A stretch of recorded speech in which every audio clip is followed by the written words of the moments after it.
Well, good evening. How's everybody doing?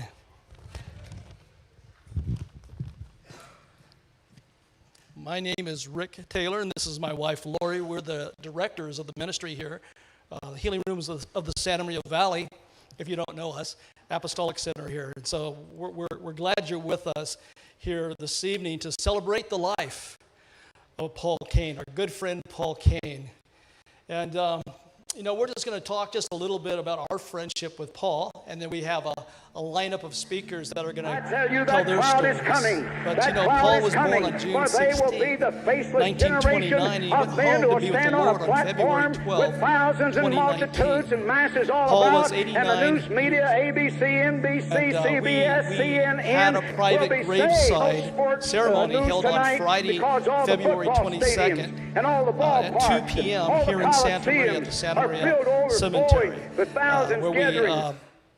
where we held that there, where Paul's body was laid to rest. And so it was just an amazing time. The presence of God came so strong, even at the burial site. Man, it's just an amazing thing. Paul was signs and wonders followed that guy, man. I just got to say, we're always amazed, but kind of not amazed, kind of expecting things to happen. Paul passed away on a Wednesday evening at 10:51. Tuesday, I knew that. So thank you. I was testing you. Paul passed away on Tuesday at 10:51 p.m.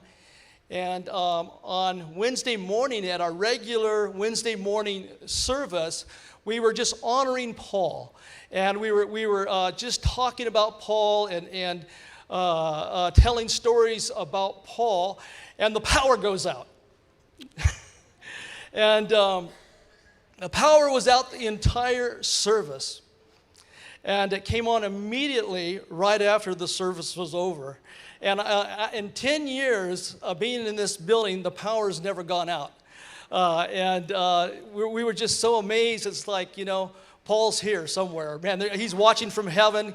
Because I remember back in the late 80s, the early 90s, when Paul would get up to speak, the power would go out, man. Remember that? Yeah, and it would blow out entire phone systems. Battery pack cameras would be blown out. And fire alarms would go off when he would just get up to speak. And that morning, the very next morning, the power goes out for the entire service, and it comes back on. Come on, you guys. I mean, I don't think that's a coincidence. I don't know about you. A little bit of our story with Paul. We met Paul back in 2006. See, I'm testing her. That's good. Back in 2006.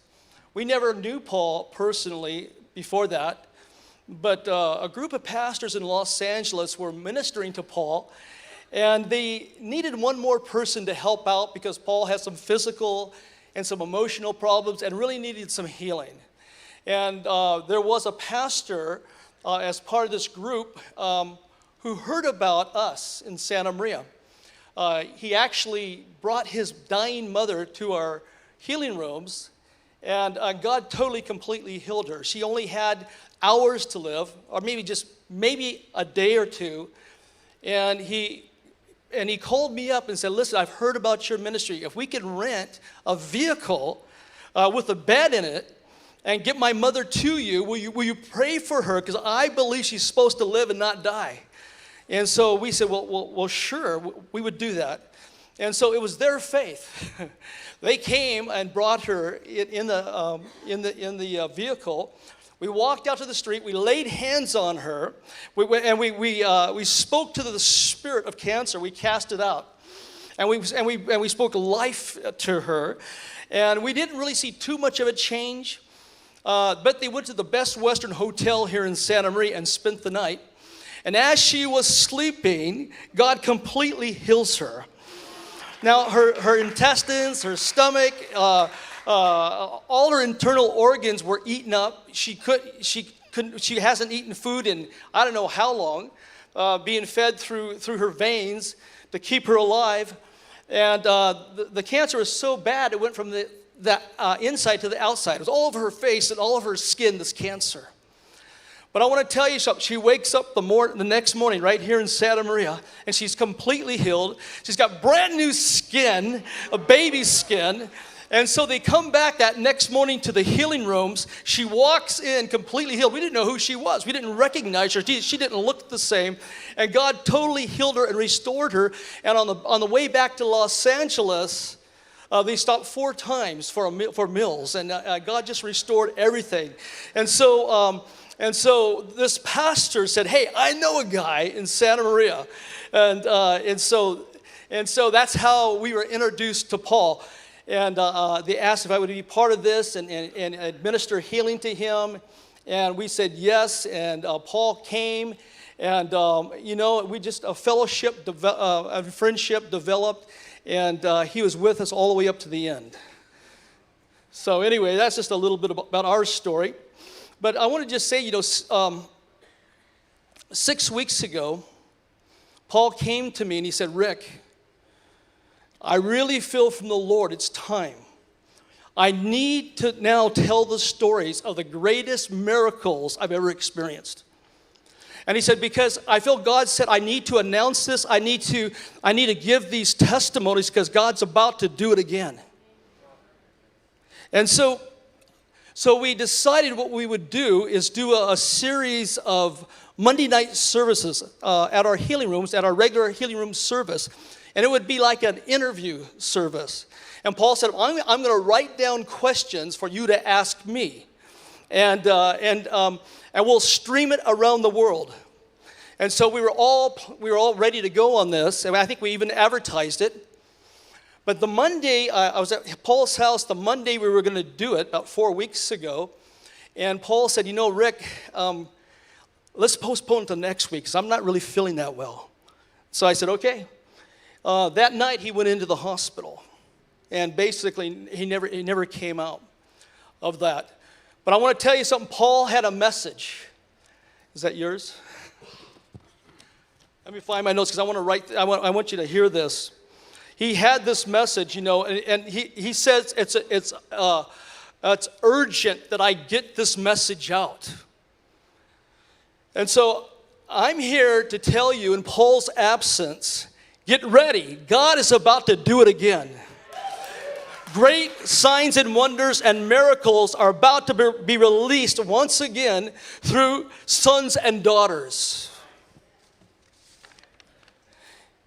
I believe Paul is the last living evangelist that was directly involved with the latter rain movement, where God did extraordinary miracles through the fathers of that movement. And now it's time for the sons and the daughters to receive their inheritance. It's time for that double portion anointing to be released. And I believe that we're living in a very significant season right now. And the timing of Paul's graduation into eternity, it's very significant right now. But if Paul was here right now, he would tell you, get ready. Get ready, because he knew it's about to happen, and he wanted the world to know. And so I'm just telling you right now, was going to be Paul's last message. Get ready. He's handing the baton, so to speak. Oh, you just handed it to me. So that's good. I'm just going to talk for a couple minutes about just our personal time with Paul. Like Rick said, in 2006, he started coming here for prayer. And so he would come different times, and he would stay with us off and on for a few days or more here and there for a few years. And then about 8 years ago, Paul moved to Santa Maria permanently. And over those 13 years, we adopted him as part of our family. He came to a lot of our Thanksgivings.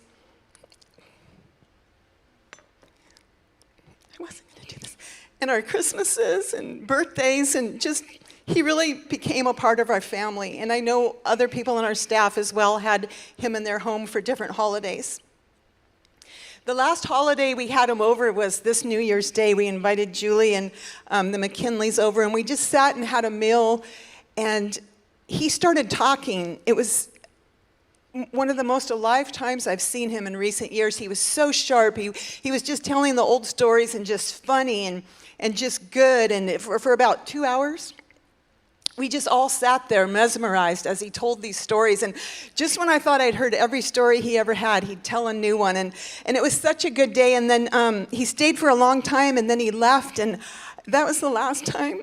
I would have never thought that was the last time in our house. And it's been so weird walking by our dining room and seeing the chair that he always sat in.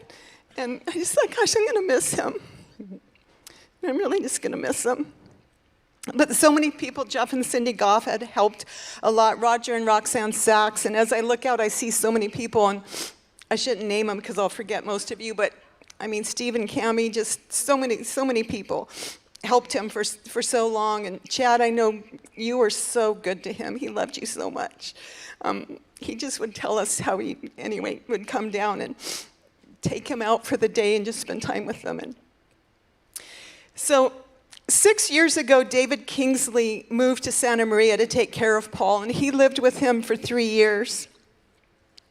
Is he there? Yeah, back there. And he lived with him for David and Carol, if you don't mind, you can stand up. If you don't want to, you don't have to, but they're there.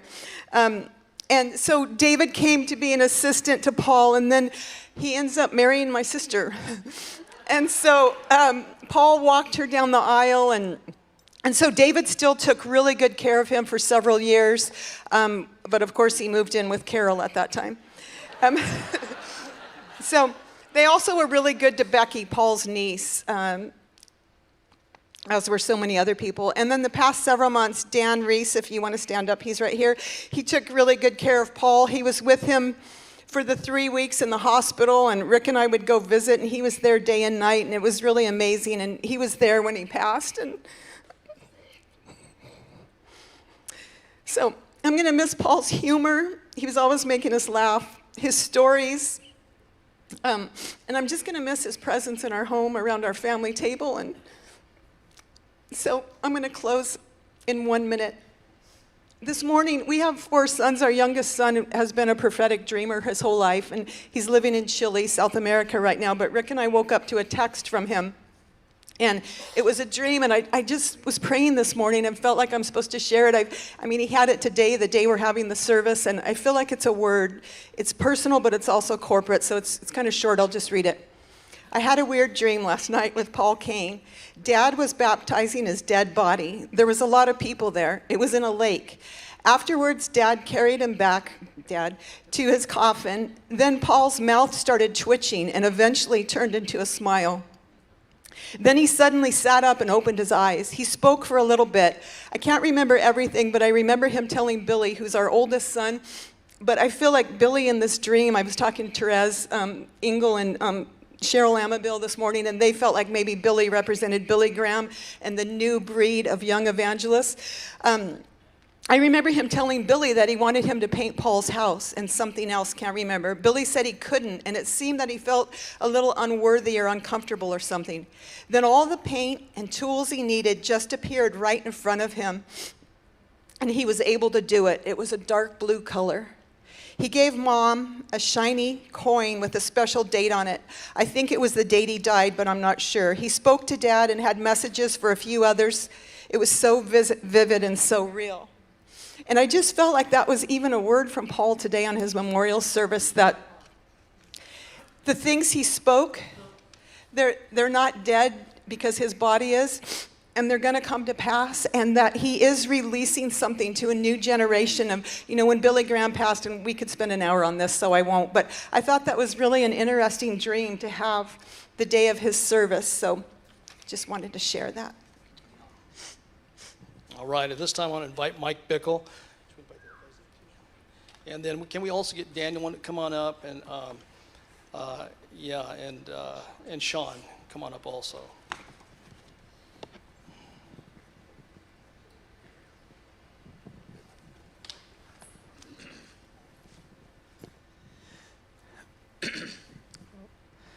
Well, today I have, like many of you, I have many emotions, many memories. The last 10 days or so since Paul went to be with the Lord. Been reflecting a lot. Today, I had a 7-hour plane flight to get here, like a number of you did, and just thinking, Lord, what are you thinking? What are you feeling about Paul Cain? All kinds of emotions, and I know that many of you do. I became close to Paul 32 years ago and have known him well over these last 32 years. I have all kinds of thoughts and feelings. I have a lot of gratitude. But yeah, a lot of gratitude when I look back. There were moments of awe where I saw the hand of God. Awe. Perplexity. Why? Why, Lord? Perplexity was a part of the memories and the emotions I have. I had real times of pain related to Paul Cain. Real pain. Real affection. He was humorous. I had some of my most enjoyable times of my life interacting with him, with a group of people, and sometimes alone. Sadness. Fun. I go, Lord, I just kind of a mess just thinking about all these things. You know, when you go to a memorial service, I've spoke at many of them over 40 years, and you always talk about the person, but I want to do it different. I've never done this before. I'm not going to talk as much about the person. I could tell so many stories about Paul Cain and Bob Jones. I've told hundreds and hundreds of hours of stories over the last 30, 35 years of those two guys, their lives. And I could tell some stories here, and it would excite my heart. But I'm going to do something different. I've never done this before. I want to talk about how he affected my life. I've never talked at a memorial service about how I was affected. I always talk about what they did and what God did through them. I was perplexed about Paul as much as I was grateful. Gratitude would be their predominant feeling with all those others in the mix. He's a man with many paradoxes. Now, some people only see the downside. I saw the downside up close and personal. I'm not minimizing that, but I want to tell you, I saw many, many things on the upside, many things for many years. And I'm deeply grateful. I'm grateful that Jesus sent this man to all of us, but in a personal way. Lord, thank you. You sent this man in my life. And I say, thank you, Paul, that you responded in so many right ways. Yes, my heart was broken a few times. But I'm grateful for many, many yeses that he said to the Lord for many, many years. I see much, much more than just downside. He has so many paradoxes about him. He's bold as a lion, but struggled with fear in some of I couldn't put it together. He had such power of God flowing through him for healing, but was always nearly sick, and we teased him a lot. Not always teasing, sometimes we complained. Paul, you're a hypochondriac. Get out of it. But so many people got healed. I go, I don't get this. He would call people out and give them such courage for their life. And afterwards, he said this to me a number of times. I'm sure he did to some of you. I'll never forget this one. 1990. We're in the UK, and with John Wimber, a series of 4 weeks, 50,000 people have come and paid registration over these 4 weeks. And the grand evening of 7,000 or 8,000 in London, and the Lord used him in such power. I remember that. The next day I met with him. I go, Paul. He goes, Mike. He was so depressed. I go, Paul, I can't bear this right now. Don't do this right now. He goes, dead serious. I don't know what my calling is. I said, I have clarity about it. He goes, do you really? I go, yeah. That's funny, but he was dead serious. I talked about When I think about Paul, I think of 2 Corinthians 4, verse 7, the treasure in the earthen vessel. The earthen vessel, the weak treasure, like, my goodness. And I would say this to Paul, and he kind of liked it. Sometimes he didn't like it. I said, Paul, you are either Clark Kent or Superman. You're never half and half. He goes, well, what do you mean about the Clark Kent? I go, yeah, it was really bad last night, really bad. He goes, wasn't that bad? I go, yeah, it was. He goes, well, the Lord's doing something in me that he can't be blamed on man. I go, that's a fact. That is a fact. It's such extremes. Anyway, I want to talk about how he impacted me in just a moment, but I'm going to tell 2 to 3 minutes of how I met Paul. I remember it was June 1984. I was driving with a close friend from Phoenix to my first John Wimber conference in Anaheim. I didn't know anything about John Wimber. Someone said he's a guy that, healing, et cetera, et cetera. I said, yeah, I'll go. And some guy even paid my way. I'd love to. And so I'm in Phoenix and I'm driving. It's June 84. And this guy is saying, you're really touched by this Bob Jones guy. I'd been with Bob for a year. He goes, there's a man that I know of that has an anointing far different than Bob Jones. I go, really? He goes, his name's Paul Cain. I go, never heard of him. And he spoke to me for about an hour and a half about stories he had heard or even things he had witnessed about Paul Cain. I go, I've never heard of Paul Cain. So we pull over to the McDonald's on the state line of Arizona and California. We pull in and we're still talking. I go, on our way to Anaheim, I go, we're in the line. I said, now tell me again now, this guy did this and that, and Paul Cain, and this guy in front of me, his name's Reed Grafke, in the McDonald's, turns around. He said, did you say Paul Cain? I went, yeah, well, why? He goes, the healing evangelist Paul Cain? He goes, I go, yeah. You ever heard of him? He goes, I've worked with him the last 5 or plus years. I'm his assistant. He goes, how do you know Paul Cain? So he gives me his card. I take this card, and I felt something so special about how this guy was telling me about Paul. We meet him in the restaurant, and then Reed's there. I threw the card away. I said, Lord, this is so serious. I wasn't sure that I want you to set something up. It was 3 years later, and I'm going to skip the details. A man calls me on the phone and says, we have this gathering of 50 men and women. None of them really know each other. Almost nobody knows anybody. But the Lord stirred me up to invite you to come. I don't know this guy. I met him once. And because of a certain reason, I went. I wouldn't typically do that. So it's 3 years later. And I'm in this meeting in Birmingham, Alabama. And he says, 50 of you, most of you don't know each other. This is a divine appointment.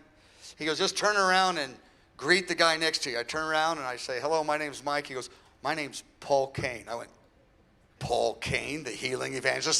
That's the only word I heard from Reed 3 years ago. I didn't know Reed. And he goes, how would you know me? And I went, I would love to talk to you. I go, why did you come? He goes, I saw a brochure. I didn't know anybody. And the Lord just told me to come. And I just flew here and came by myself. And so I said, can I talk to you afterwards? He goes, yeah. So we went to a restaurant afterwards, me and him, and we were sitting in the aisle of the restaurant, and we order the food, and all the food's there, and he says, you wouldn't mind if we moved over to the corner? I go, okay, sure. I go, why? He goes, I'm really tired. Okay. I said, okay. I asked the lady, can we move over to the corner? My friend is really tired. She goes, okay. I go, why are you tired? He goes, well, the Lord keeps giving me words of knowledge. He goes, the waitress, she has kidney problems. He goes, the guy over there, he's going through a divorce. That guy back there is struggling with some real serious sexual issues in his life. He goes, I got to get out of the walkway because I can't rest. I go, wow. I go, hey, if you get a word of knowledge, let's move on it, man. Let's go pray for him. He goes, no. I go, well, why would you get a word of knowledge if you're not going to move on it? He says, no. He goes, there's just coming, so like a flow. He goes, well, he goes, the Lord told me I was his friend, and he just wanted me to know because he knew. I said, I looked at him, I go, what? So the lady comes, and I go, ma'am, can I ask you a personal question? And her answer was kind of like, no. Stranger in a restaurant in Birmingham, Alabama. She goes, what? I go, do you got kidney problems? She goes, how do you know? Are you following me? Who are you? How do you know I got kidney problems? I go, wow. So we're moving the food over. I go to the guy and I go, hey, my friend over there is praying for your marriage. He goes, oh my goodness. What? How do you know about my marriage? I'm in the middle of a divorce. And I looked at the guy at the sexual problems. I go, no, I'm sure 2 for 2. I'm sure that's right. I'm positive that one's right. I went over there and I said, what?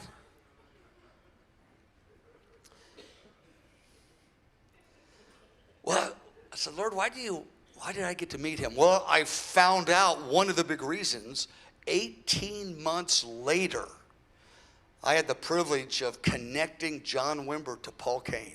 And I believe that was one of the most dynamic partnerships of the I mean, there's a number of partnerships you could identify.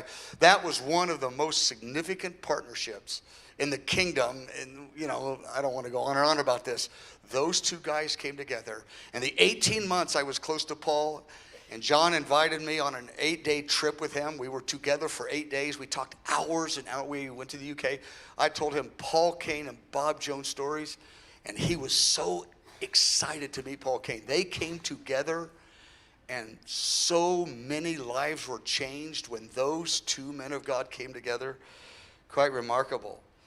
So I asked the Lord over the last, all day long I was asking the Lord. I said, Lord, and I'm going to ask you the same question. I go, what would my life have been like if I never met Paul Cain?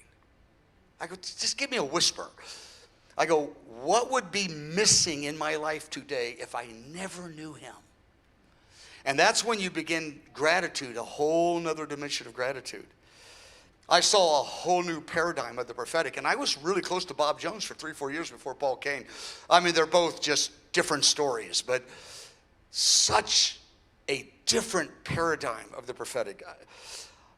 Me and a couple of leaders, about early 90s, we gave a couple messages of all the lessons we learned about the prophetic through Bob Jones and Paul Cain, and I don't want to go through, it was a couple hours, but my point is, it's that much. I go, Lord, I wouldn't have had that. I look at the new confidence I have in where the body of Christ is going in the future. I go, I had some confidence, but none of the clarity and confidence that I have because of, the confidence and clarity I have because of Paul went up a couple notches. The confidence of God's call on my own life, and many of you could say that. I go, Lord, Paul was such a key of establishing me in the clarity of my own calling. The first 5 years of IHOP, he strengthened me so many times. We had so many challenges, 20 different types of challenges. He was a strength. And I said many times, Paul,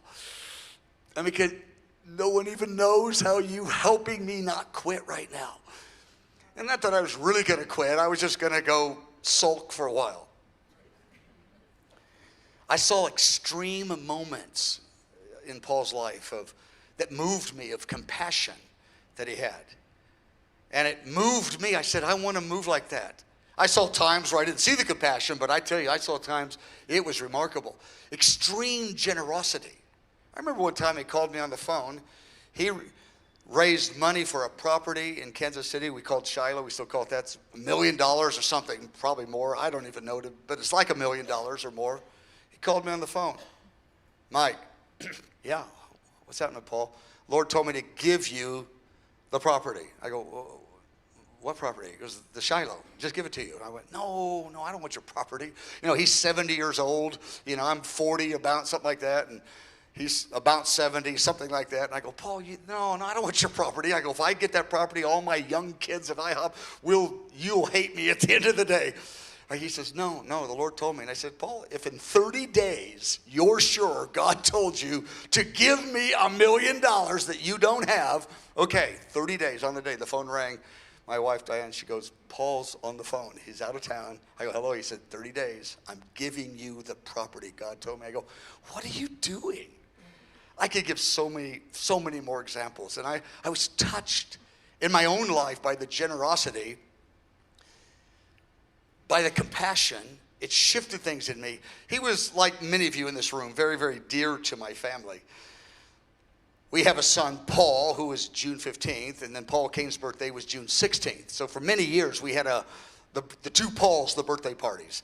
We did that for a number of years. We'd celebrate them together. And young Paul, our little guy, and big Paul. And young Paul loved Paul Cain so much that even in college, if Paul, he would say, Dad, at the conference, we'd have 5 or 10 conferences a year for many years. He goes, if Paul Cain's coming, I'm driving in town. I won't miss a Paul Cain meeting. And I love that. But as a dad, when your sons get touched like that at college level, and our other son, Luke, same way, wouldn't miss a Paul Cain meeting, I go, God, Paul, I love you. But as a dad, my sons got touched with the fear of God through a man. There's nothing more dear than those kinds of things. And I could just go on and on and on. Paul was so funny. He had this humor. It's so serious sometimes and then so funny. He came up with this phrase, divine humor. I said, divine humor? You mean holy God has humor? He goes, oh, absolutely. I said, I don't know. Moses of the mountain. I don't think there's humor involved in this. He goes, oh, yeah. Yeah, he does. And I saw the humor of God at times. It was a brand new shift to me. He had a wit. Of course, you all know that. He could turn a phrase. The guy I used to compare him to was Churchill. How Churchill had that wit in one phrase, flipped the whole thing. And I would say, Paul, where did you get that? I had so many good times in that. I said, Lord, what would my life be like with that? What would your life have been like if you never met Paul Cain? What would be missing in your life? Yeah, I have pain points. Yeah, I have paradoxes. Yeah, I see things that go, it's not just a neat bow tie package. But I tell you, at the end of the day, I'm grateful. I'm really grateful. I'm grateful for Paul Cain. I was just saying to the Lord, I was thanking him, just the 7 hours coming here. I've been blessed to love many people. I have so many amazing friendships. When I look back over the last 40 plus years of ministry, I've loved so many people, so many great friendships. But there's few people I've loved as much as I love Paul Cain.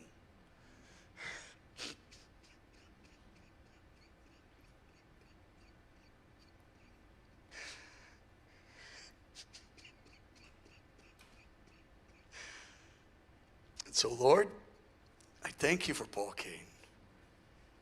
I don't understand some of the stuff, and I don't like some stuff, but I thank you for your servant, the one who you spoke to and said, Paul, I will be your magnificent obsession.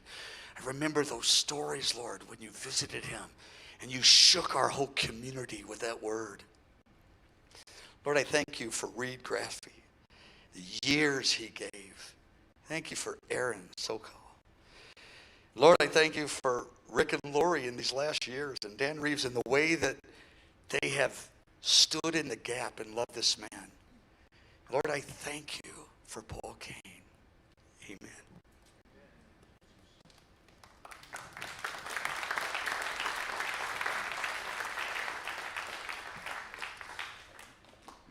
Father, I've heard of your fame through the life of your servant Paul Cain. Father, we pray that do it once again among the sons and the daughters. Let the fame of Jesus continue to spread.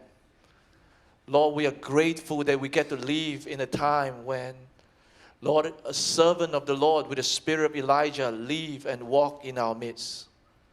Father, we thank you. In Jesus' name. I asked the Lord, what could I say about a man of God of such stature who lived among us for 90 years, I would count, because I'm an Asian.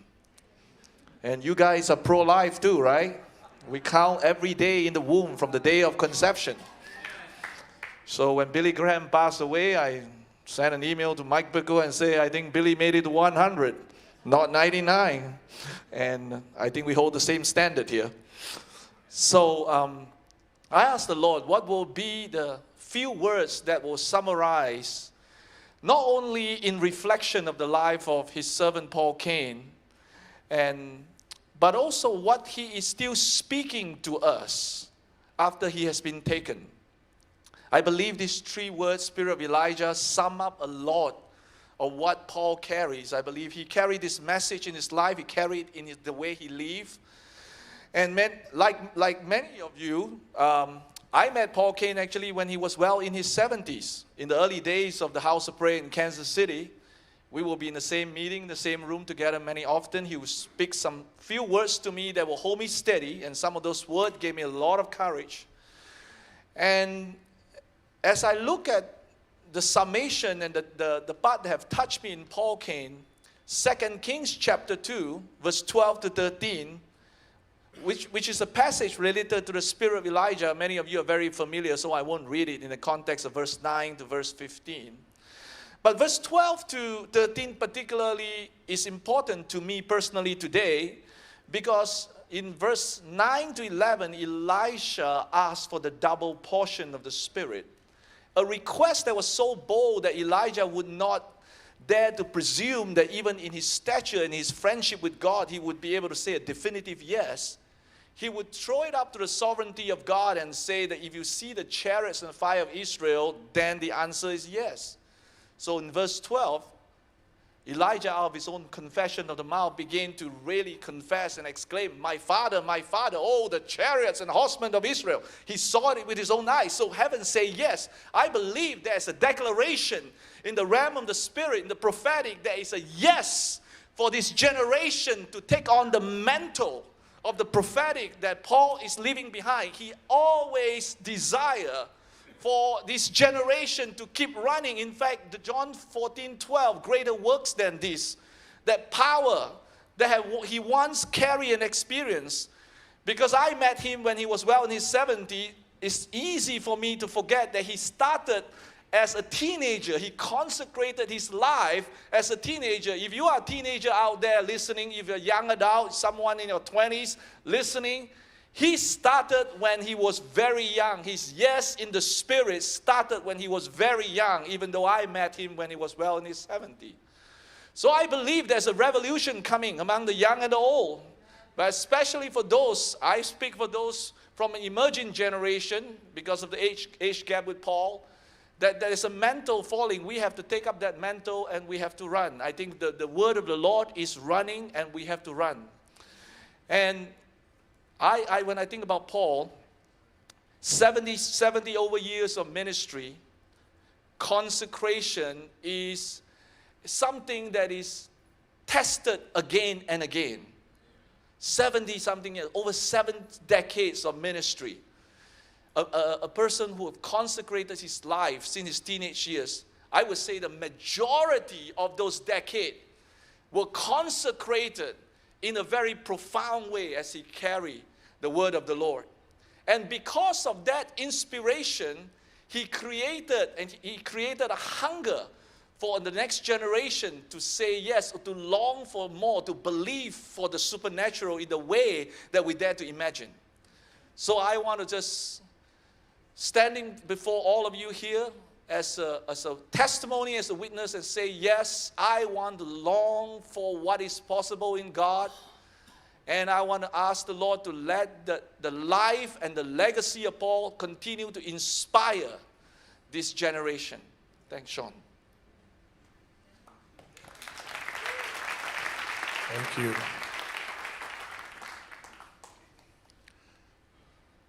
I have to read my notes or I'll cry, but I'm very happy at the same time.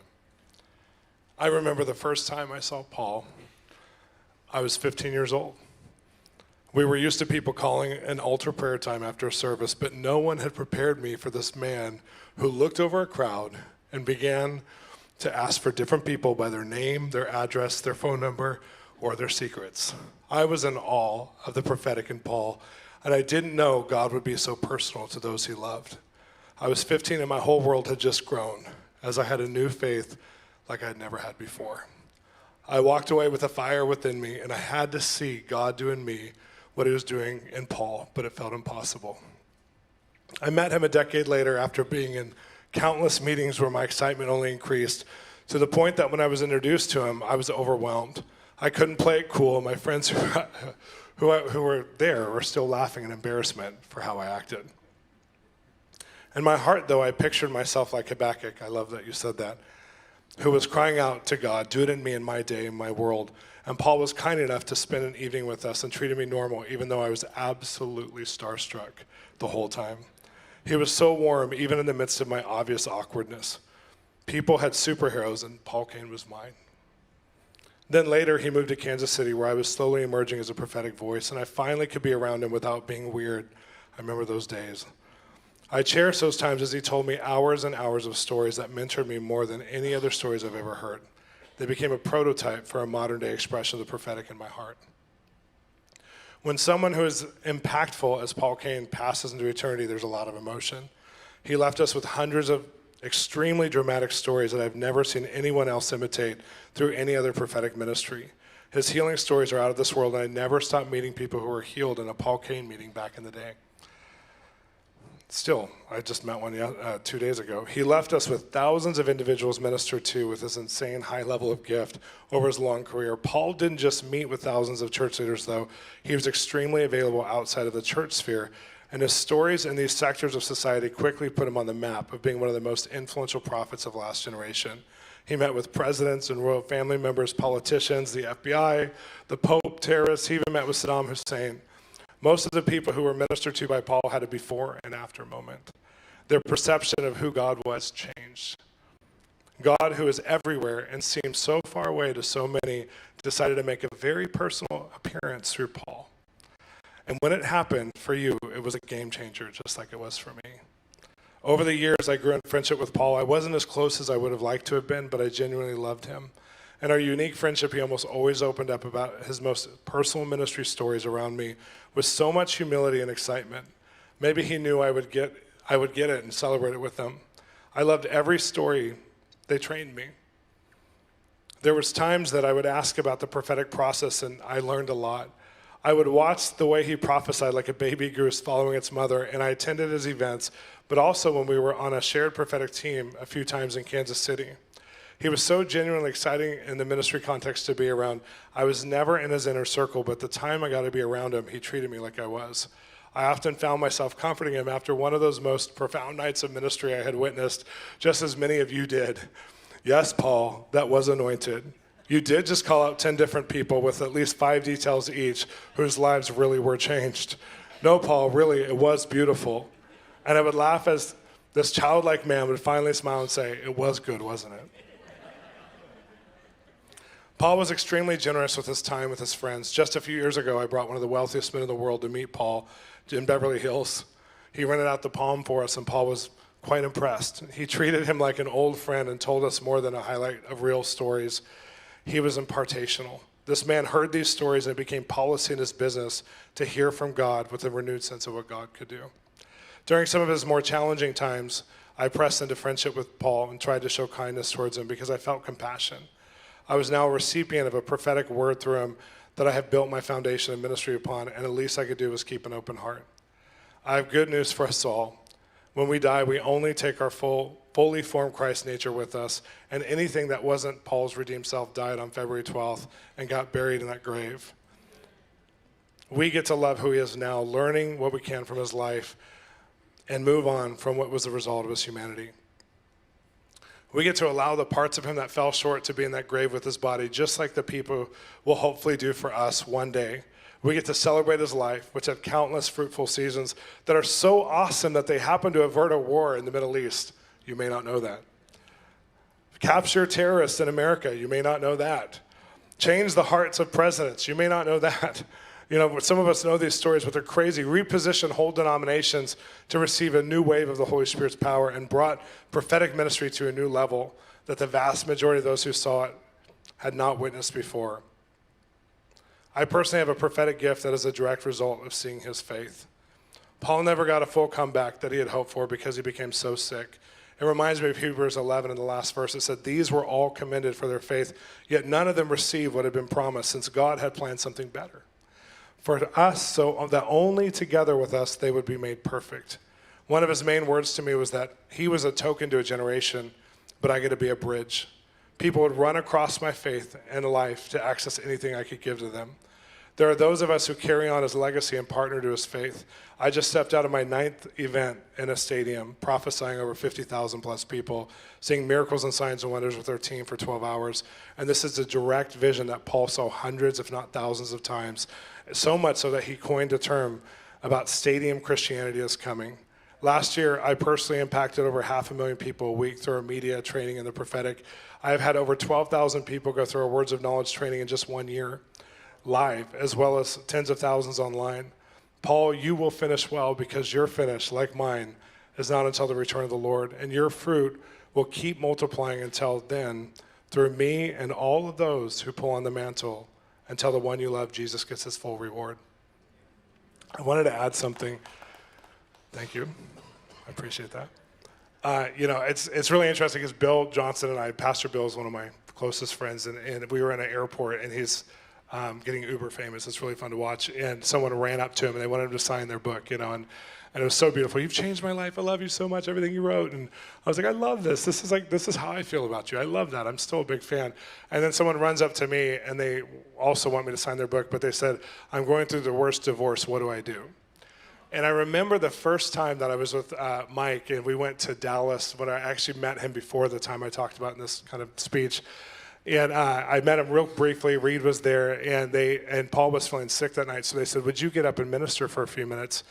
And I literally was thinking, this is the worst thing that would ever happen to be in his shadow at all, because the types of people that came up to him and wanted ministry from him, they didn't come with the simple needs. They didn't come with, oh, what do you think I'm going to do in my life? They came with the most dire, critical, urgent, where's my missing son?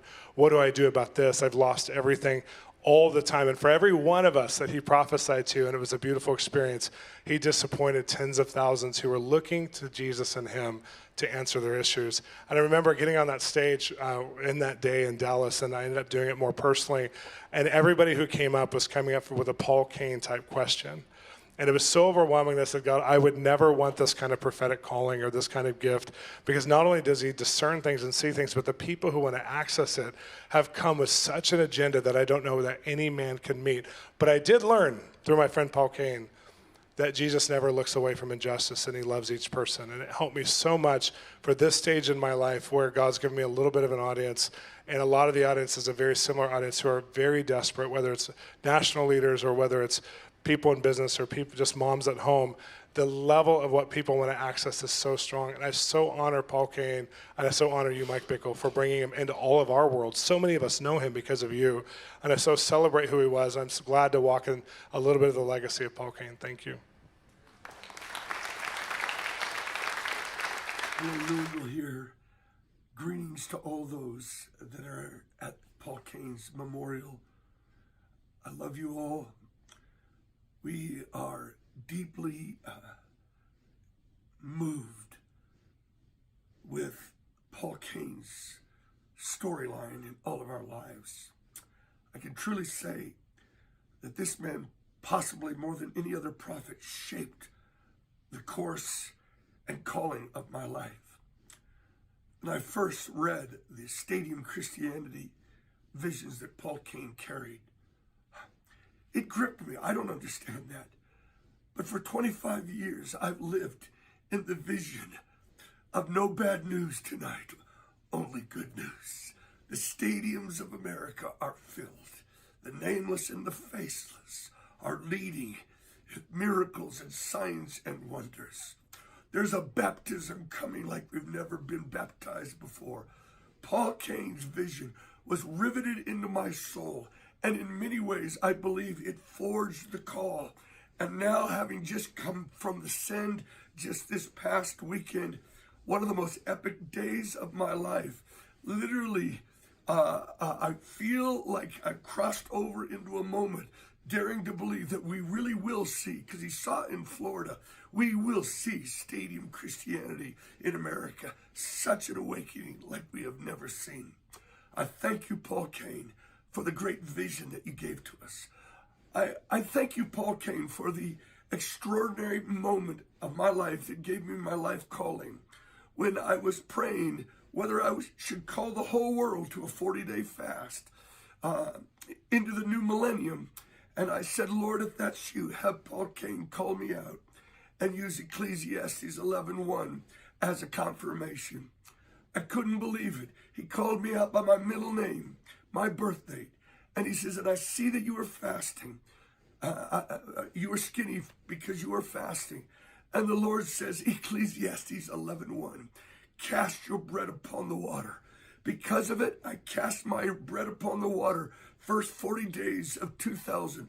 I don't know who did it. I do know this. For 18 years, I've been casting my bread upon the water because of your word, Paul Cain. And now I think after many days it's coming back to me. And at the send, I literally called for that 40-day fast to be released all over the globe. Even that very moment, 17,000 signed up to fast March 1st through April 9th. And then what are the chances that last year, at this very time, we would be with Paul Cain and he would give us the vision of Luke 4:18 that his mom had given to him, where the scroll of Jesus would be manifested. The Spirit of the Lord is upon me because the Lord has anointed me. Because of Paul's word, it's giving me the storyline of my life. And now I'm looking for a Jesus movement like we've never seen. And the scroll of Jesus to be unfolded in my generation. Thank you, Paul, for giving to me the storyline of my life. Today, I honor you. I honor you as a great man who gave me faith to live for the big dream. Bless you, Paul, and bless all those there. Thank you.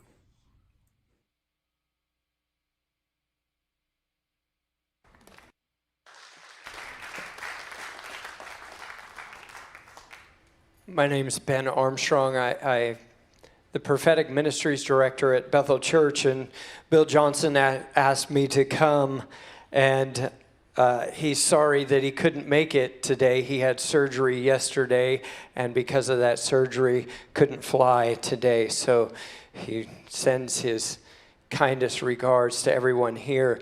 But I felt like, Lori, thank you so much for sharing that dream that your son had, and there's something specific about that I think actually prophesies to us at Bethel. And Bill's name is Billy Bryant Johnson, and even this idea of Paul's life and the significance of the seed of his life and the prophecy and how it prophesies to our supernatural schools, to our supernatural generations who are going and pursuing what one man's life was a seed is actually turning into thousands upon thousands of oaks of righteousness, a planting of the Lord. And I believe that Paul's life and his heritage and his inheritance are for all of us to run with. And I'm so excited about what we're going to reap from his life and the seed of his life.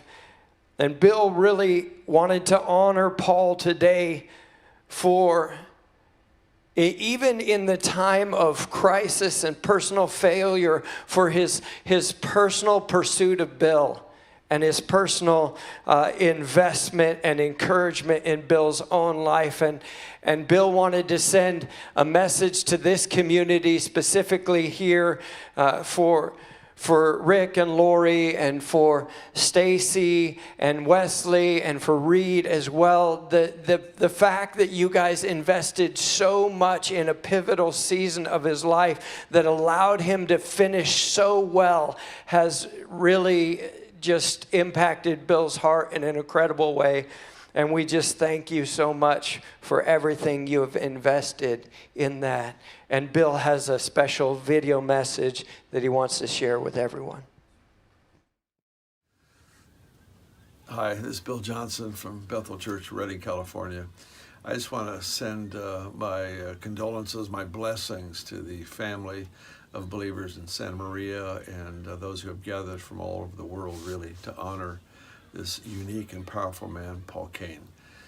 He was such an unusual gift. The grace on his life was the most unusual. In spite of shortcomings and failures, God put himself on this man to display his wonders in such a unique way. Even his weakness and crisis and failures, he was an encouragement to me, and I'm so grateful. And I'm thankful especially to the group of believers there in Santa Maria and in that region that were a strength to Paul in his final years. You enabled him to end well, and he deserves that. We all deserve that, so I'm thankful for you. I just want to send my blessings, my respect for this man in spite of weakness. He has such an incredible legacy, such an incredible history of representing the King and his kingdom well. Extraordinary stories. My goodness, some of the greatest stories I've ever heard in church history come from the stories of this man. From presidents to world leaders to people that he was able to influence for Jesus is really, really glorious, and I'm thankful. So I celebrate the life of Paul Cain, and I'm celebrating the fact that the body of Christ actually works, that you guys did good. I bless you, and I love you. Thank you.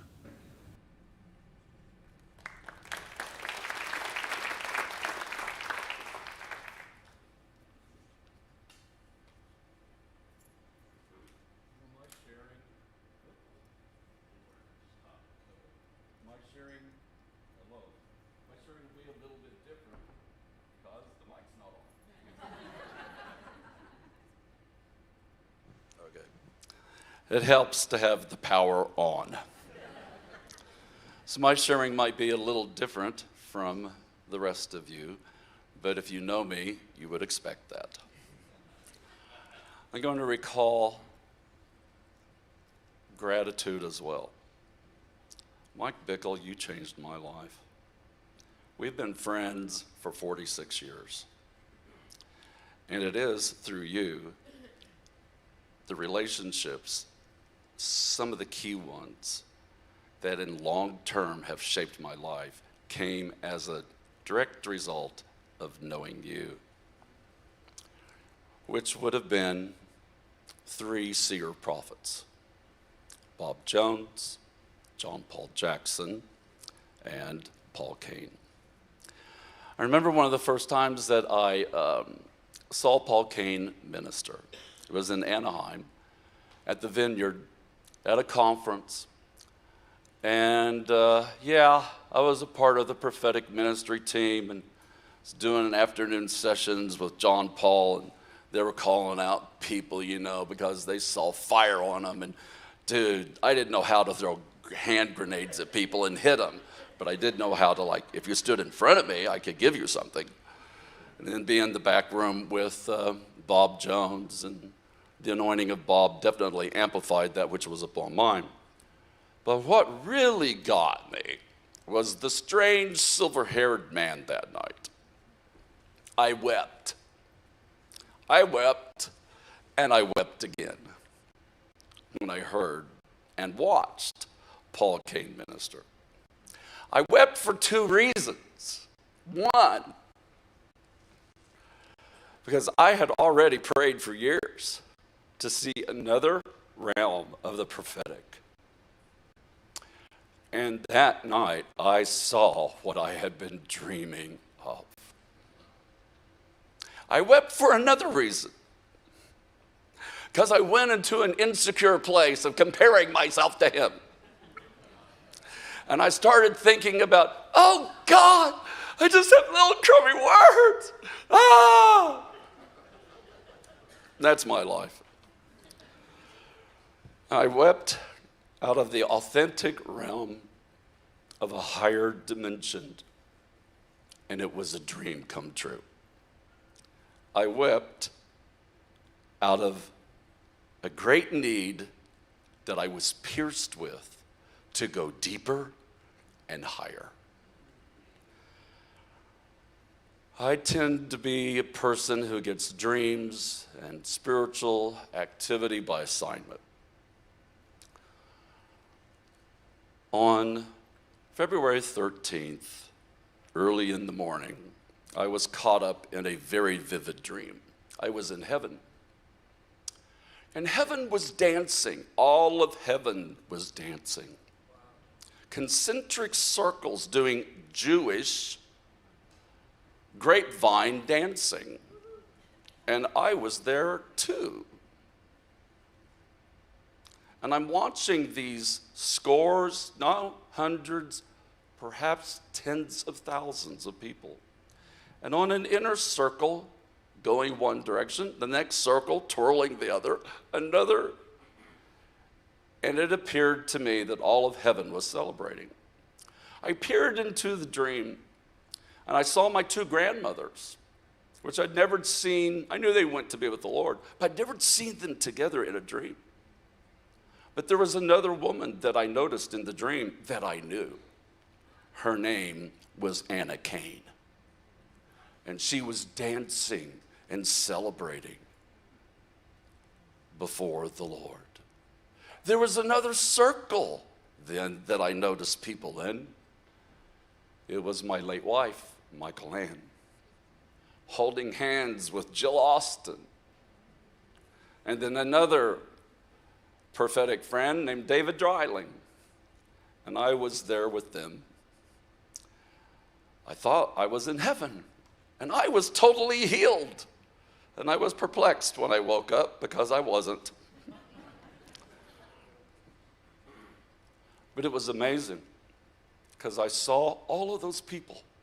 Of course, I saw according to my frame of reference, but I saw, I felt, I heard. And I asked a question in the dream, and I said, why is heaven celebrating? And it came to me. I heard a word in the dream, and it said, oh, heaven is celebrating the reception of a king.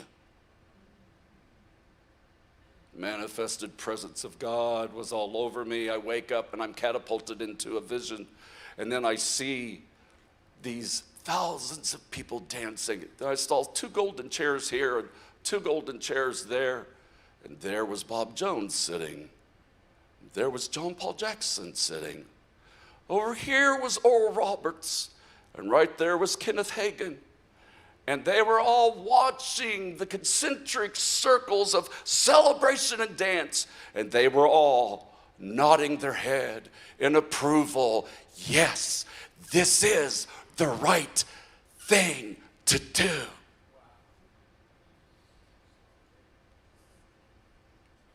I woke up out of the dream, went into the vision, and then I reached to my phone, and I had a text from a man named Dan. I read the text, and it read, our friend, the Lord's servant, has just slipped beyond the veil. So I had that dream around 5 a.m. in the morning on the 13th of February. I'd also like to make an observation.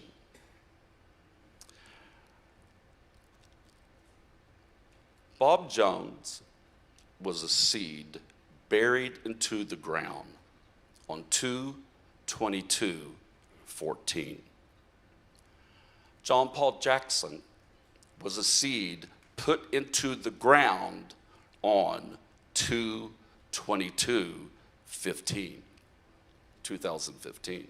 Paul Cain was a seed put into the ground on 2/22/2019.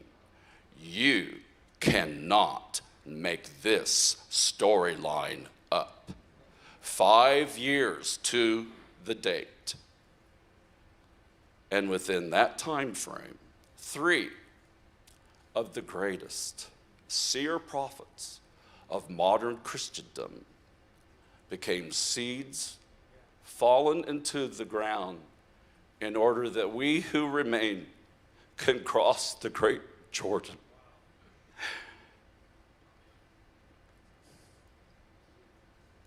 And pick up the storyline so that it does not end.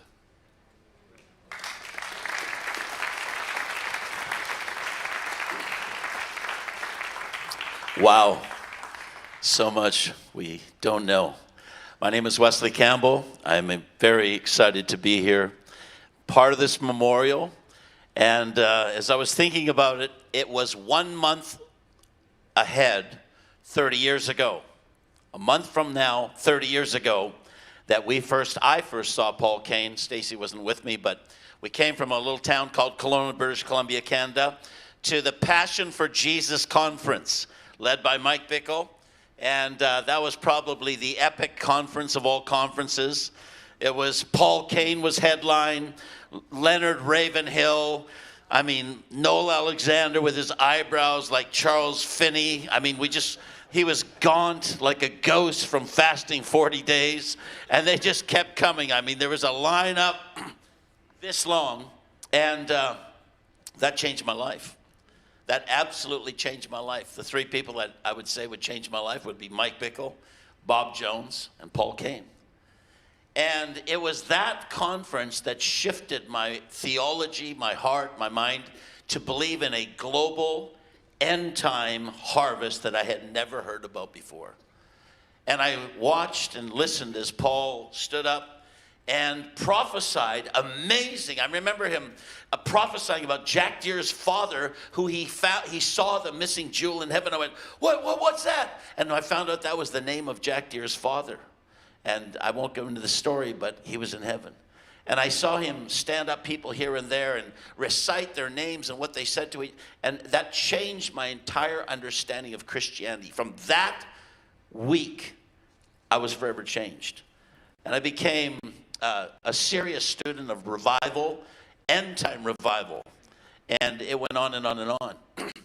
Paul prophesied on me at Toronto after the division of the vineyard and the outpouring. He said, I saw a man with his face painted, and half was white and half was black. And it was, amazing. But Stacy and I moved here a couple years ago to the home of Paul Cain Ministries. It was amazing. Just 3 weeks ago, I sat in that room over there and I thought, home of Paul Cain Ministries. Rick and Lori, you are so on to have done that, home of Paul Cain, and write it right on the billboard so he felt at home. And the strange thought, I said, I wonder when Paul will go. I just felt, there'll be a time when that name will have to come off the window. And we all began to have these little nuances. I want to speed to the end of what I want to say is that the biggest thing he affected us with end-time revival. It was a year ago right now that we were planning, actually, Lou Engle was on a 40-day fast in Hawaii. He was for this, and he was gripped on February 12th, that's 2:12, with the verse of 2 Kings 2:12, Elijah in the whirlwind. And he was gripped with Billy Graham's mantle. He says, I will not let you go without the mantle of Billy Graham falling on the earth, because he knew Bob Jones had prophesied that when Billy Graham went to glory, there would be this dispersion of the evangelist mantles. That was a year ago. And so he called us and he said, I have to end the fast here in Santa Maria because we have to contend for Billy Graham's mantle of evangelism and Paul Cain's Luke 4:18 word. And I'll say that in just a moment. And so he set up these 10 days, and this room was a little Bethlehem. It was rough and ugly. It was, we stood on almost like crates, apple crates, and it was cement floors, but everybody came. And the story of the 4:18 emerged, which Reed is going to mention more, but Paul had a word from his mother, who was a prophet, on the last day of her life. And they knew it was coming. She knew she was going to give him a word, but she didn't have the word. And Paul kept getting everyone to pray, that my mother will give me this word. And on the last day of her life, she mustered strength, and Paul bent down, and Mike just told me this just now, the way it happened. And she spoke, and she says, the word is Luke 4:18. And she said it would be, she said she was going to have a sign word. And she died on 4:18, at 4:18 in the afternoon, with the word to Paul of 4:18, Luke 4:18. It was just a year ago he stood on this stage right here, And he raised his hands, and you can watch it on, it's in the archives, it's YouTube, it's with the Santa Maria Healing Rooms. He raised his hands and he decreed, "It is the time of Luke 4:18. And in this last year, he just blessed and decreed what he carried all his life, and that is this global end-time revival. And I end with saying, he was planted into the ground on Friday, last Friday, and the next day, the Citrus Bowl was filled with 50,000 revivalists taking the call for global harvest. It wasn't a prayer meeting. It was a commissioning for global evangelization. Come on, let's just give a great big clap for Paul.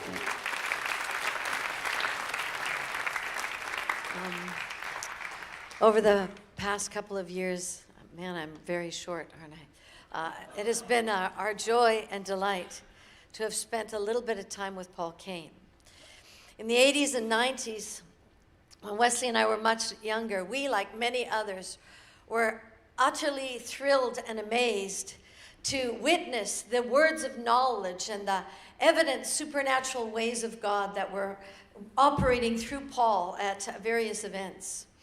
And Matthew 9:8 says, "But when the multitude saw it, they marveled and glorified God, because he had given such power to men."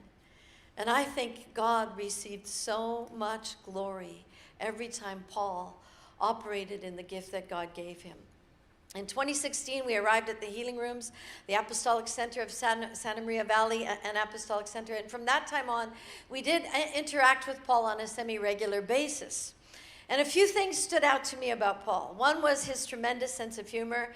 He was always telling jokes. Like that is, if he could hear you, you know what I mean? Like he had kind of a wit. So if you said something, he would come back and change it into a joke. And but he couldn't hear very well, so he was always going, what? But the thing I loved about him is he always laughed at his own jokes. The person that laughed the loudest was always Paul Cain. Another thing I so appreciated about him was his humility and broken, contrite spirit before the Lord. He walked like Jacob did with a limp, and you could feel it. And he had that humility, that contrite spirit before the Lord. Another thing I loved was his passion and calling and vision to see the prophetic impact the lives of kings and leaders. He loved that. He loved to tell the stories of that. He understood that part of the purpose of prophets was to go and come alongside apostolic leaders, both secular and in the church, to give the word of the Lord to them, to help direct what God wanted them to do on the earth. And I loved his tremendous honor for the gift of prophecy, a gift that moved powerfully in his family line, in his mother, like Timothy and his mother and his grandmother, and I believe even in his great-grandmother. Paul knew that he had a sovereign call from God, and he had a burden to see prophetic ministry to kings and leaders. And when he came to our Transformation Summit last November right here at the Healing Rooms, Paul shared pictures of taking God's word and grace to kings, presidents, and even dictators. Shows that God is not a respecter of persons, that God wanted to speak to absolutely everybody. And this continued to be a burden of a ministry that he had seen in the 80s called Shiloh. He had understanding and revelation from God about this place called Shiloh. And as you all know, in the Bible, Shiloh was a place where the presence of God rested for 369 years, where the prophet Samuel was called, and where a whole new company of prophets began to emerge around the presence of God. Paul, along with many others, got a vision and a passion to see a modern-day Shiloh emerge. On November 9th, 2018, Paul came to the Global Transformation Summit and here at the Healing Rooms and released a word concerning the calling of the church to prophesy to kings and leaders. It was more than a message. It was the passing on of a baton to the next generation of prophets and of prophetic leaders who will bring a Shiloh-like prophetic essence into the world. Paul had no natural children, but many spiritual ones. Out of honor for the heavenly vision, it is our desire to help along with many others, build this spiritual legacy that he saw. I believe that Paul will watch from heaven and see the vision that he with others began will be built upon by many spiritual sons and daughters, hopefully for generations to come. We honor the gift of God that Paul was. Just last week, we were ministering at a church near San Francisco where Paul often visited. So many people came up to us to tell us stories of the life-changing impact of his prophetic gift and his ministry. So in conclusion, we celebrate the great things that came through Paul Cain, the great good that was accomplished for the kingdom of God. And I just also want to end by honoring the way that the leaders of the healing rooms, Rick and Lori Taylor, David and Carol Kingsley, Jeff and Cindy Goff, Randy and Brenda Shitaku, Walt and Julie Meyer, so many others, can't name them all, who loved and treated him and like just served him and took him out for dinners and whatever he needed in his later years. And we love this community who loved Paul so well.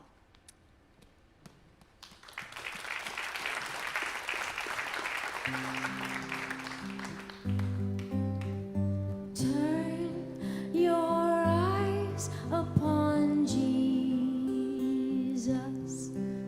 Look full in his wonderful face, and the things of earth will grow strangely dim in the light of his glory and grace. Turn your eyes upon Jesus. Look full in his wonderful face, and the things of earth will grow strangely dim in the light of his glory and grace. Oh, soul, are you weary and troubled? No light in the darkness you see. There's a light for a look at the Savior, and life more abundant and free. So turn your eyes upon Jesus. Look full in his wonderful face, and the things of earth will grow strangely dim in the light of his glory and grace.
Would you sing with us this last chorus? Turn your eyes upon Jesus.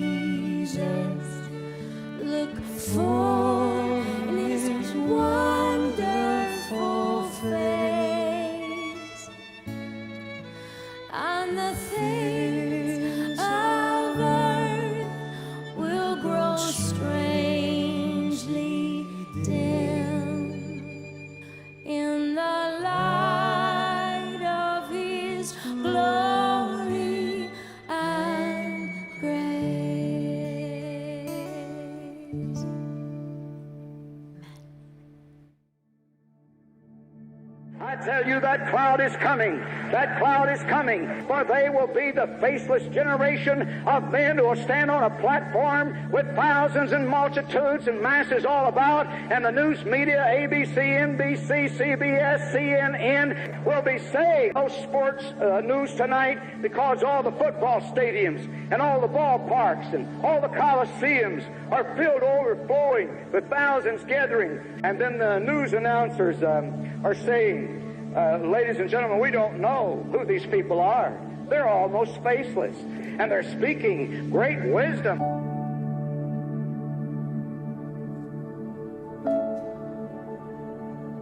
I've just seen in a vision God as a great beachcomber. Things that wash up on the beach are so broken and so in pieces that the great beachcomber can take and put these things together again and bind them together again. And I feel like the last day move of God, nothing is going to be overlooked. God is going to heal from the least to the greatest, and he is going to visit people with unprecedented power, and that the church is going to become so pure and so powerful in unprecedented ways that the power of Pentecost will be unprecedented in the last days, from one end of the earth to the other. And whosoever, the scripture says, shall call upon the name of the Lord will be saved. So God is on the move, and we need to move toward him, and he will open his hand. So I just say to the audience, you who are listening in and looking this way for help, that you will not ask the Lord or inquire of the Lord, why do you have the cancer? Why are you sick? And just remember that God gave Job twice as much of everything, because he didn't ask for an explanation. He had an experience, and so can you. And I pray God will give you the experience of a lifetime. Save your house, believe on the Lord Jesus Christ, and thou shalt be saved, and thy house. And God will surely visit you to heal you and raise you up for a testimony to give him glory. So we ask God just to take his glory from this moment. Everyone that's experiencing power, Pentecost power with God, that you will take your glory for the healings and for the miracles. In Jesus' name, amen. Amen. Amen.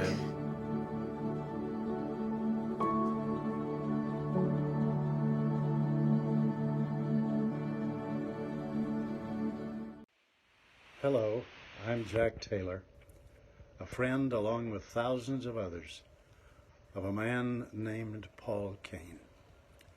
I had my crying time a few days ago, and felt like there was closure with the going of a dear friend. You know, I'm getting old, and one of the downsides of getting old is having to say goodbye to people you've known so many years and crossed paths many times. And Paul is one of those parts of the mosaic of my life, and he mightily blessed my life.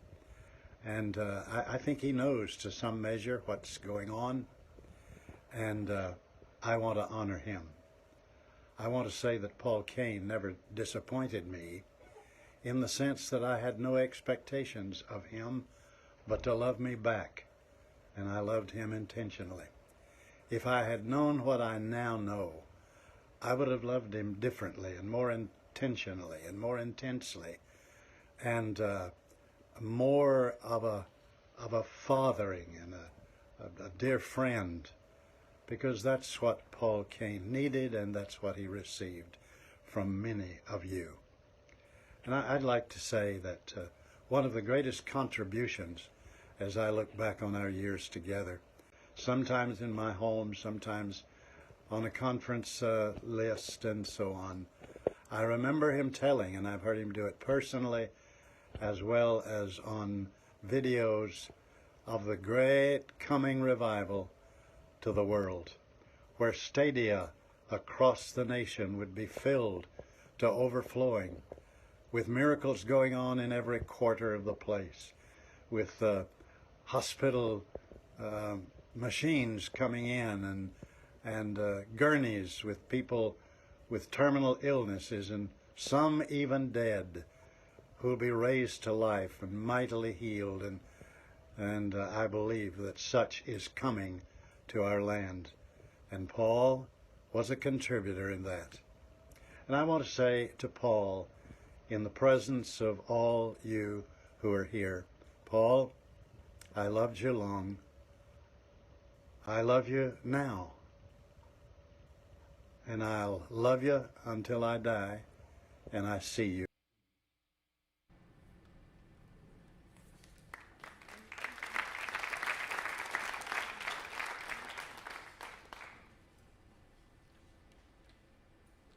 Good evening.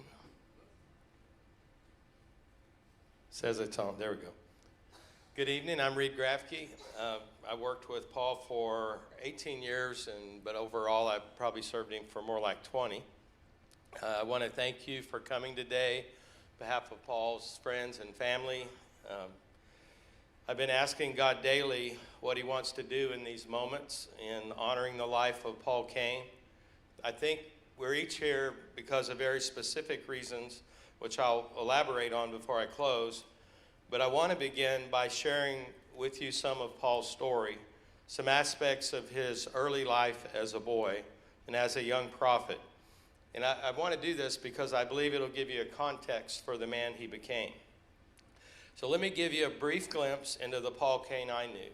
I met him in the mid to late 70s, over 40 years ago, while attending a Full Gospel Businessmen's Conference. Paul called out the man sitting next to me, didn't give him his name or anything, but he told him exactly what was wrong with him. And then he didn't pray over him, he pronounced him healed. That man was instantly healed, sitting by my side, and he was my wife's dad. He was instantly healed, and after that, as a young businessman, I found a way to meet Paul, tracked him down basically, and got to know him, was allowed to serve him, help him build an office in his home. Got to know his family that was with him, his mother, and became kind of a member of the family, friend of the family. And several years later, I was living in England for my business as just a young entrepreneur, growing in my business calling. But I felt this call to ministry, and at the time when you felt a call to ministry, there was no such thing as kingdom business or anointed for business or anything like that. All advice you got was leave what you're doing and go into the holy calling of the ministry. And so that's what I thought I was to do. I left my business career and thinking I would serve Paul for a few years, learn the tricks of the trade, receive an impartation, and go out on my own. I had no idea that I would become so interwoven into Paul's family, his life, and his calling, or that his mother would die in my arms 10 years later, nor that I would care for his sister Mildred until she passed away. I never intended to serve Paul and his family or fight for his calling for 18 years, but that's where God's plans took me. My time with Paul was the hardest season of my life, but also the most instructional. We lived and worked daily with the generals of the faith, such as John Wimber, Mike Bickle, Rick Joyner, Dr. Jack Deere, and numerous others. They were my mentors and big brothers, and I honored them for the way they discipled me and for their love for Paul. Whenever things grew hard for me in my service to Paul, the Lord would say, Reed, if you're faithful to build another man's dreams, I'll one day let you build your own. 6 years into working with Paul, I went through a divorce. Because of the influence of Paul's beliefs regarding second marriage and ministry, I did not date for the next 12 years. Amazingly, the Lord used those times to equip me in ministry, but also to heal my brokenness. This time also prepared me for marriage. In 1998, I resigned after nearly 20 years of service to pursue the heart of Monette, with whom I enjoyed 20 years of marriage. As one who served Paul and his family and his vision for so many years, I feel qualified to tell you about the man and the prophet and his prophetic heritage. It's my honor to share accounts of his childhood and early years, as learned not just from Paul, but from his extended family and from his contemporaries and from many that I interviewed who were healed in his meetings. I'll also try and give you some context for understanding the kind of man Paul became and what shaped his character and values. Most of all, though, I want to share with you what I believe we're supposed to take away from his life. So Paul's early years were such that he grew up in a matriarchal family. Paul's great-grandmother, his grandmother, and his mother were well-known prophetesses, only they didn't use their gifts in a public forum like Paul later did. And Paul's dad, though he would later get saved in the first meeting he ever attended of Paul's through an angelic visitation, when Paul was growing up, his dad was a passive, unbelieving Jewish man that didn't have much input or influence into Paul's life. Paul was essentially raised by prophetic women who were afraid to discipline him because of his holy calling. Paul had 2 older sisters, and his mom was 44 when she became pregnant with him. During her pregnancy, she contracted TB, tuberculosis in both lungs. She had a terminal heart condition, cancer in both breasts, and 3 malignant tumors in her womb, preventing Paul's birth. She was confined to bed and quarantined in her home because of the TB, where she was wasting away to skin and bones and expected to die at any moment. Yet the baby continued to grow. I will recount what happened next in her own words, which were spoken to me many times through tears of joy and gratitude. I was near death, and it was the midnight hour when the angel of the Lord appeared to me and announced, "Daughter, be of good cheer. You shall live and not die. The fruit of your womb is a male child. Name him Paul, for he will preach the gospel as the Apostle Paul of old." So surrounded by prophetesses, Paul was groomed as a seer in his youngest years. By age 8, he was a child preacher that could see into men's hearts and already learning the art of prophetic ministry. By age 12, he was preaching, prophesying, and filling churches throughout the Dallas area. This was happening simultaneous with the beginning of the healing revival era. It was a time when great preachers were arising, having huge tent revivals with countless healings, with truckloads of empty wheelchairs and crutches being carried away daily. And I've seen the pictures of these in the old magazines. It's just phenomenal. Still in his teenage years, Paul was discovered by a wealthy promoter who enabled him to minister on the most prominent stages in the country. He ministered with the generals of the healing movement, even though he was such a young prophet.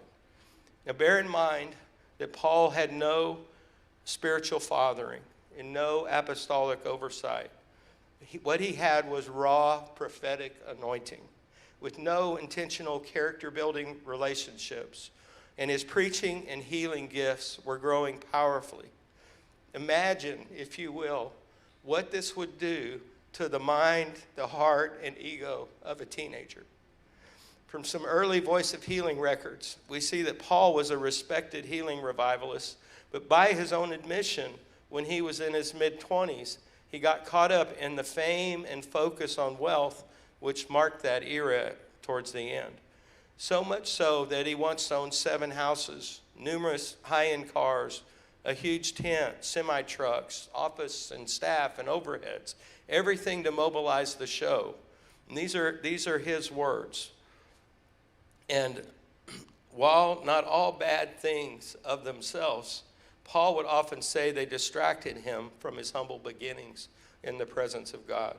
And he would say that the demands to preach and the constant need to meet his financial obligations drove him until he finally broke down. In his late 20s, Paul became disillusioned with what was going on as he watched his peers drop like flies into various forms of sin. Paul's disillusionment became so intense that he virtually disappeared from the movement and went into relative obscurity for the next 25 to 30 years, only coming out of hiding to preach occasionally. No one knows much about those years, but I did meet several people who were miraculously healed and delivered during those hidden years. When Paul prayed for them in a meeting or visited them in a hospital or mental institution, he never stopped ministering, but he shied away from the limelight. For the most part, the healing revival that shaped Paul's character and values was led by men and women with sovereign callings and gifting, but they were largely unfathered. They were breaking new ground, and there were no roadmaps for them to follow, no apostolic fathers to care for their souls. Gifts were exalted above character and ministry above family and friendship. For the most part, those ministries were outwardly glorious, but inwardly unhealthy. And it was only a matter of time before the ticking time bomb of their own immaturity blew up for most of them. As a teenager, Paul was thrust into rock star status, where he knew fame and unprecedented supernatural power and authority. You have to remember that incurable disease such as tuberculosis and polio were rampant. They were ravaging our country, and they created a vacuum into which these men and women stepped. And into this perfect storm came a young, unfathered boy prophet with extraordinary gifts. Like Paul, each of us carries heaven's treasure in an earthen vessel. The weakness of our flesh and underdevelopment of our character does not diminish the quality or the purpose of the treasure, but it does limit the scope of our ministry and impact.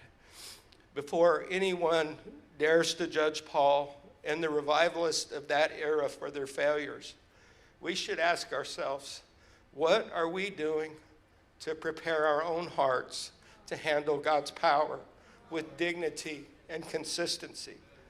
How much of my daily life and your daily life is being invested in the presence of God and sitting at the feet of Jesus? Are we passionate about developing healthy wineskins that can handle the new wine of God's power, or will we succumb to the corruption of power and the ways of the world as God uses us? What are we doing to be mentored and fathered by healthy moms and dads? And if we are a mom and dad that's been walking with Jesus for many years, what are we doing to invest in the next generation? One thing I noticed about so many great men and women falling into various forms of sin and losing their way in the healing revival, there were a few ministries that continued on and are still here today. Think of Oral Roberts University and Christ for the Nations. They were next generation focused, and they focused on raising up the next generation. And that's something that we need to learn how to do right now. So please allow me a few minutes to talk about why we're here and what I believe God wants for us. We are here to honor a prophet who was also a man. We are here to honor a man who once walked with the generals of the faith, a man who once moved mountains, healed the sick, and cast out demons. When Jesus' disciples did these things, he proclaimed that he saw Satan fall from heaven like lightning. We're here to honor a man who was born into revival as a boy prophet, but did not choose this prophetic calling. It was given to him.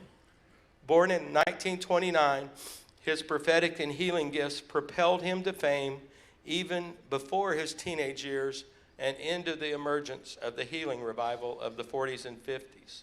Raised by prophetesses, he received no fathering or healthy mothering as a child, but he also did not understand the need for such things.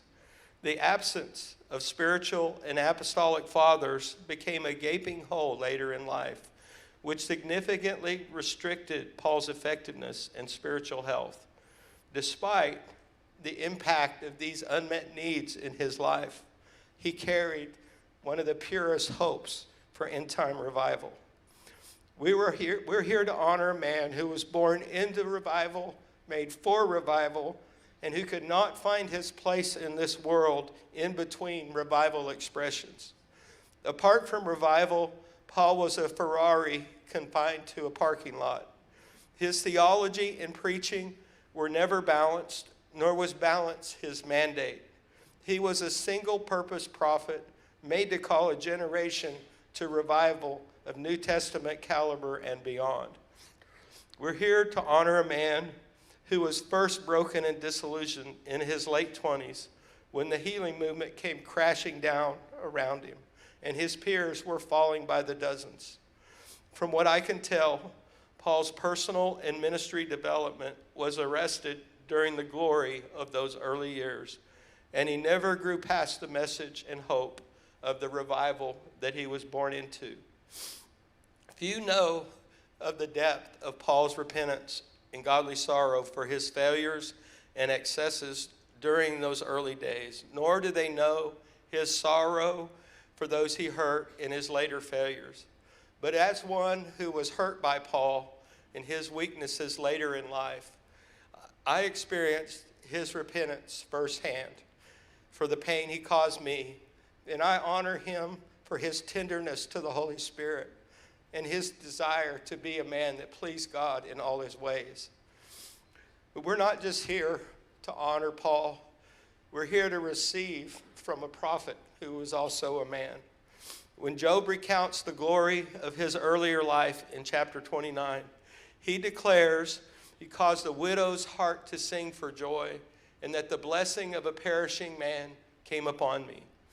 There's a significant blessing that is imparted when we touch the gift of men like Paul. Most of us are here today that are here have touched that gift, and our hearts were once warmed by the fire of the anointing he carried. When the dead soldier was thrown into the grave with Elisha's bones, and rose from the dead, he touched the residual anointing that lingered long after Elisha's death. I believe the prophetic anointing and calling of Paul Cain still has power, and that there is an impartation for those who desire it. I believe we're here to receive the inheritance of Paul's unfinished calling. If you can believe it, by honoring who he was meant to be and what he was called to do, we can receive an impartation of his anointing. It's not the mantle of the man, but a divine impartation from God. The gifts and callings of God are irrevocable, and what Paul was called to do has never been more important. One way we honor those we have loved and lost is not just by our words, but by completing their unfinished assignments. My wife of 20 years died 1 year to the day of Paul Cain, and I was preparing to celebrate the anniversary of her homegoing when Paul passed away. And the Lord told me when Monette died that the best way for me to honor her was to finish the assignments he had given us. And this is true regarding Paul's assignments. Paul's left some unfinished work in the raising up of a prophetic generation that can bear God's power and purity. Let me tell you why we're not here. We're not here to take the easy path of a critic. We're not here to join our voices with those who loved out to point out where strong men stumble.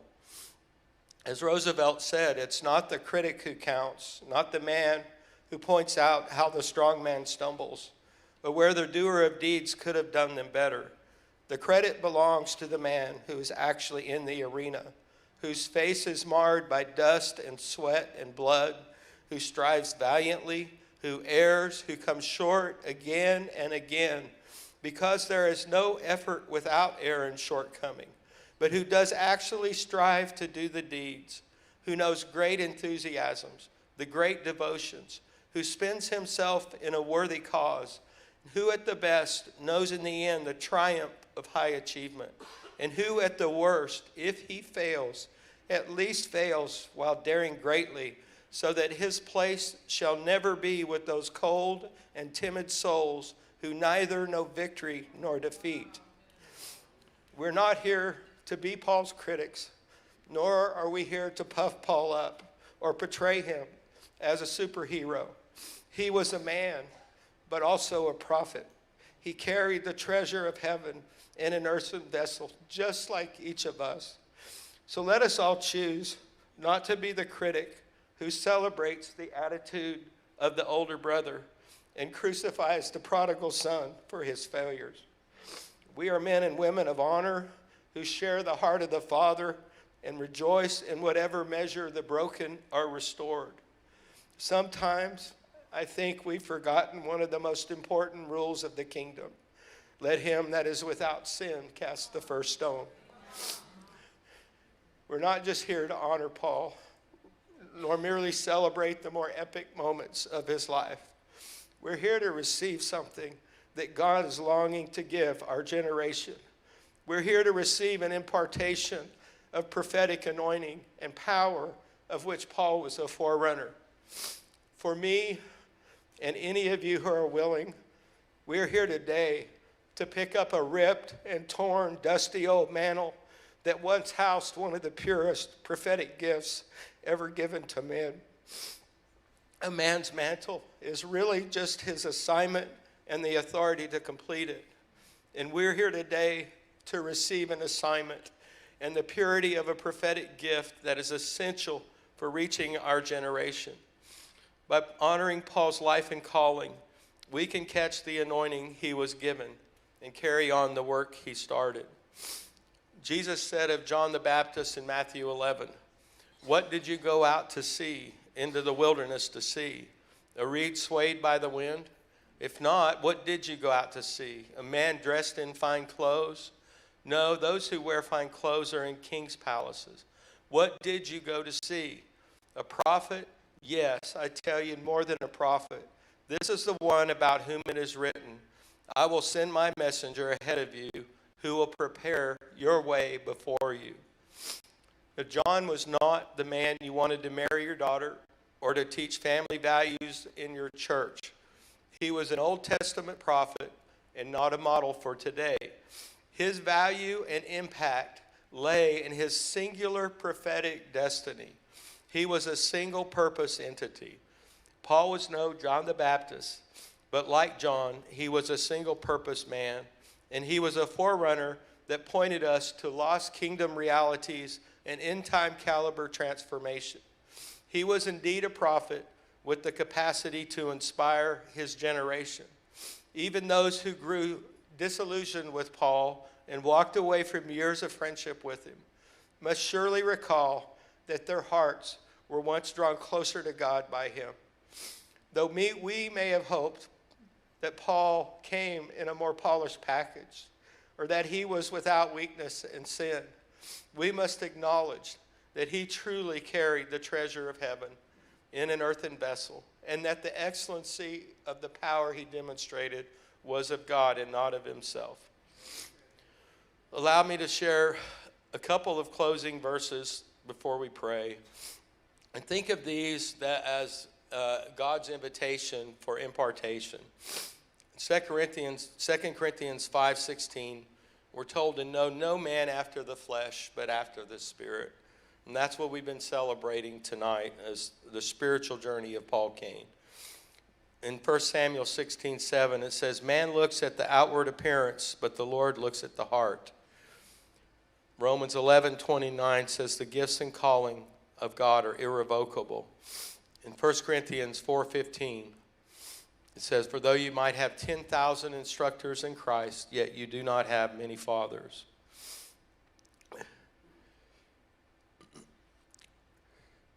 I'm going to finish with this verse, and then we'll close in prayer. A couple of verses. Joshua 1. It says, self-explanatory, but I believe this is in the Message Bible, and I believe this is God's invitation that we're to take hold of today. I've been exposed to quite a few prophetic words in the last day, week, and 2 weeks, and a summary statement on those words is that God wants to release something, but it's 10 times more than anybody's expecting. And it's supposed to happen more quickly than any of us expect. The transition of Paul's generation into what this generation is supposed to carry is going to happen more quickly than we realize. And so this is a transition from Moses to Joshua's leadership. And so I just want you to catch the flavor and the feel and the invitation here. After the death of Moses, the servant of God, God spoke to Joshua, Moses' assistant. Moses, my servant, is dead. Get going. Cross the Jordan River, you and all the people. Cross to the country I'm giving to the people of Israel. I'm giving you every square inch of the land you set your foot on, just as I promised Moses. From the wilderness and this Lebanon, east to the great river, the Euphrates River, and all the Hittite country, and then west to the great sea, it's all yours. All your life, no one will be able to hold out against you. In the same way I was with Moses, I'll be with you. I won't give up on you. I won't leave you. Strength, courage. You're going to lead this people to inherit the land that I promised to give their ancestors. Give it everything you have, heart and soul. Make sure you carry out the revelation that Moses commanded you, every bit of it. Don't get off track, either left or right, so as to make sure you get to where you're going. And don't for a minute let this book of the Revelation be out of your mind. Ponder and meditate on it day and night, making sure you practice everything written in it. Then you'll get where you're going, then you'll succeed. Haven't I commanded you strength and courage? Don't be timid. Don't get discouraged. God, your God, is with you every step you take. And I would ask you to join me just for a prayer of impartation. And if God leads you to respond in any way tonight, whether it's kneeling or standing or coming up front, I just want to invite you to do that. And just respond to God the best way you know how, to accept this invitation if you feel it's from him. So, Father, your servant Paul is dead and seemingly was not allowed to cross into the promised land. But like Joshua, there are those in this room who are prepared and called and long to carry on your mission to take the promised land. I ask that you give us the prophetic tools, gifts, and character we need to possess the land of our inheritance, which you promised to give our ancestors. Show us how to pick up the call for true cultural transformation and empower us so we can fulfill the promises given to previous generations. Give us wisdom, give us strength, and put your courage in us. Keep us from becoming cynical and critical, and give us the Father's heart to go hard after the prodigals who stray from the path. Raise up apostolic fathers and mothers to mentor and disciple us in our gifting so we can stay the path and mature in all aspects of kingdom life. Enable us to be a generation of prophetic leaders and humble sons and daughters that are good at friendship and thrive in community. We want to know your ways and not get distracted by your acts of power as they flow through us. Teach us how to honor the imperfect men that go before us, so the blessing of a perishing man may come upon us. Though Paul did not get to pull the pillars down before he died, show us how to do it. Empower us to do what Paul could not. Help us to become a wineskin that can bear the new wine you long to pour out in our generation. And finish all that you've called us to do and become all you have called us to be. And above all, Lord, keep us in your presence all the days of our lives so that we may finish well. In Jesus' name, amen.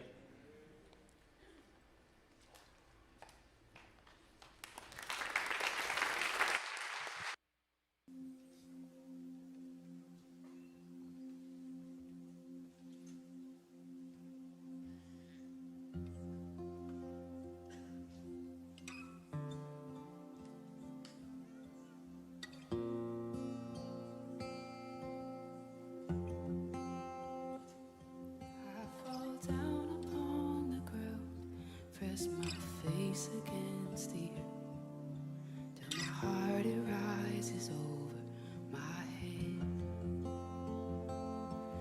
As the weed it bows down low, when the autumn winds they blow, I kneel before the one I love. Find me grateful, find me thankful, find me on my knees, find me dreaming, find me singing, find me lost in your grace.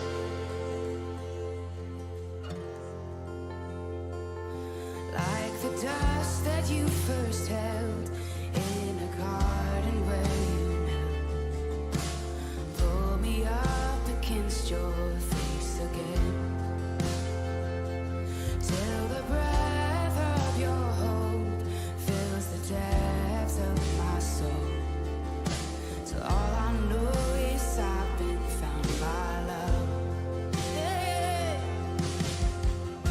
And find me grateful, and find me thankful, find me on my knees, and find me dreaming, and find me singing, find me lost in yours, find me grateful, and find me grateful, and find me thankful, find me on my knees, find me dreaming, and find me singing, find me lost in yours.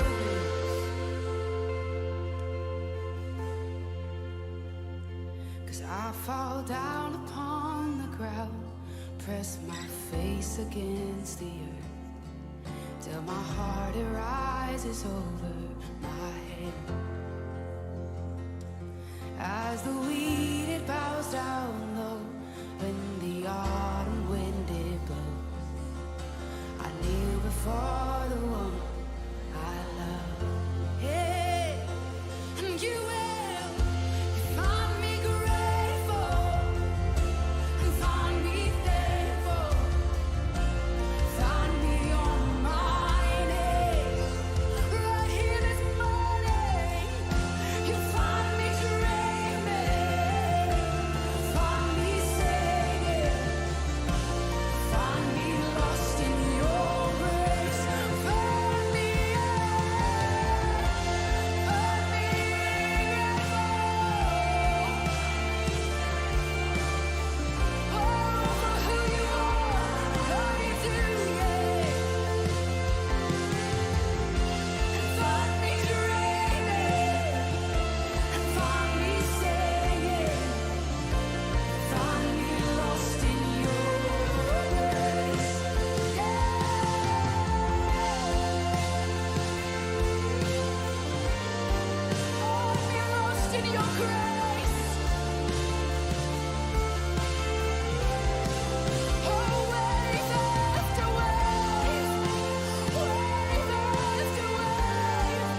well, this concludes our service. So I want to thank everybody for coming out. And how many of you feel like you received an impartation? I really do. Something happened in this service, and I think in the days to come, we're gonna really begin to walk some things out that's been given to us. So God bless you all. Thank you for coming.